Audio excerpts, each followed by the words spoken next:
Bom dia! O programa Médico da Família está no ar. Hoje é segunda-feira, dia 30 de junho. A alimentação é a base para todas as atividades que executamos durante o nosso dia. É dela que o nosso corpo tira energia para acordar, sair da cama, dirigir, trabalhar e estudar. Por isso, se você se alimenta mal, poderá ter problemas de diversas ordens e com diferentes sintomas. Pular refeições, comer rápido demais, insistir em fast foods e em alimentos industrializados. Atitudes como essas diminuem a disponibilidade de nutrientes que são necessários ao bom funcionamento do nosso organismo, o que resulta no processo de doença. A nutricionista Paula Saldanha é minha entrevistada do programa de hoje e já está comigo no estúdio para falar de doenças decorrentes da má alimentação. Bom dia, Paula. Seja muito bem-vinda. Bom dia, muito obrigada. Paula, aquela máxima que diz, você é o que você come, é verdade? Realmente é verdade. Nós somos reflexo do que nós nos alimentamos, principalmente em todo o corpo, tanto na relação trato gastrointestinal, na pele, nos cabelos, em tudo. Quando se trata de alimentação, existe uma regra que seja universal? Existe uma regra chamada regra de escudeiro, que são 4 regrinhas, que é a qualidade, a quantidade, a harmonia e a adequação, que varia conforme a cultura de cada sociedade. Mas nós cuidando, uma vez que você cuidou desses 4 paralelos, você tem a busca de uma alimentação saudável. Você pode escrever um pouquinho que seriam essas 4 regras? Sim, a qualidade do que você come, a quantidade que você come, se ela está numa relação e numa proporção adequada para o seu corpo, a harmonia desse alimento, ele tem uma quantidade de gordura muito alta, muito baixa, está na proporção e na harmonia adequada para o seu corpo, essa proporção está adequada para a sua atividade física, para o seu trabalho, então, harmonia, qualidade, quantidade e adequação é a relação ideal para uma alimentação saudável. Então, uma pessoa que quebra uma dessas regras ou mais, ela está criando uma desarmonia para o seu organismo. Exatamente. Perfeito. E isso é uma regra universal. Falando em excesso, a primeira coisa que vem à nossa cabeça é a obesidade. A obesidade pode ser considerada uma doença?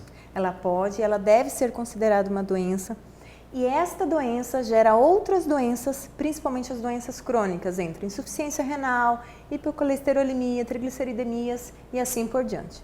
Como que a nutrição lida com a questão da obesidade? Como é a forma de tratar, através da nutrição, a obesidade? A correção do hábito alimentar é a primeira coisa, onde você verifica como é a rotina dessa pessoa, como ela está se alimentando e busca gradativamente adequar uma alimentação saudável e correta na rotina dela. Paula, qual que é o erro mais comum das pessoas que são obesas? O excesso de calorias. Calorias. E qual tipo de caloria que você diria que é o pior para quem está querendo perder peso? Saturada. Saturada. De origem principalmente dos produtos industrializados, semi-prontos, que são pré-fritos, e os fast food. Você pode dar alguns exemplos mais práticos para os nossos telespectadores? Macarrão instantâneo, sanduíches das grandes redes que nós temos hoje em dia, mortadela, todos os embutidos, salsicha, são venenos. Aqueles salgadinhos de pacotes também, eles têm muita caloria? Veneno. São todos fritos.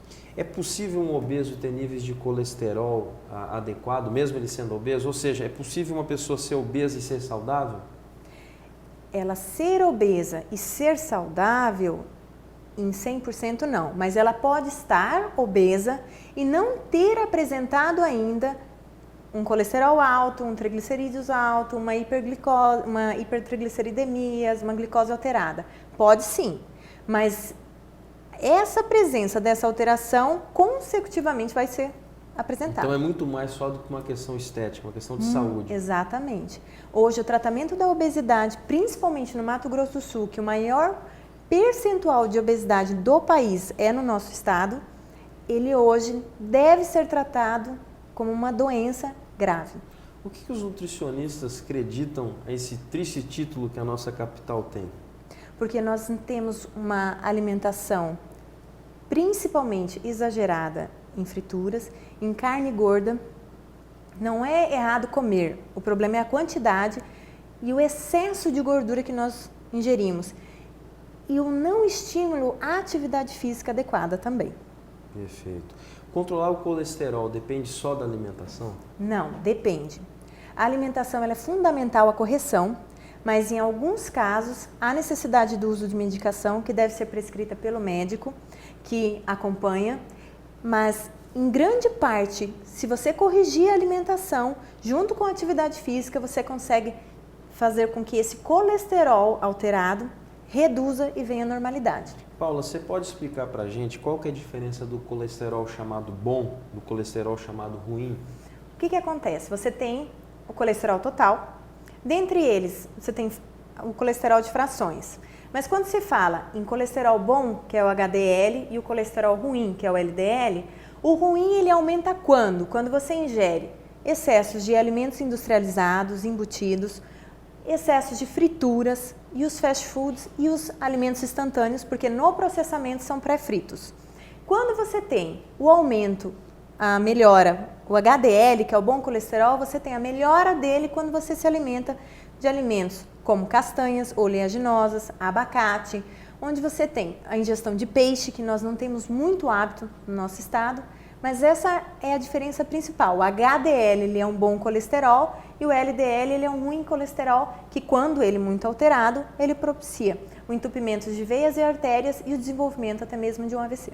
Você falou de uma coisa bem interessante. Todo mundo acha que gordura é algo ruim, nem sempre é ruim. Nem sempre. O importante é você saber qual a qualidade da gordura que você está ingerindo.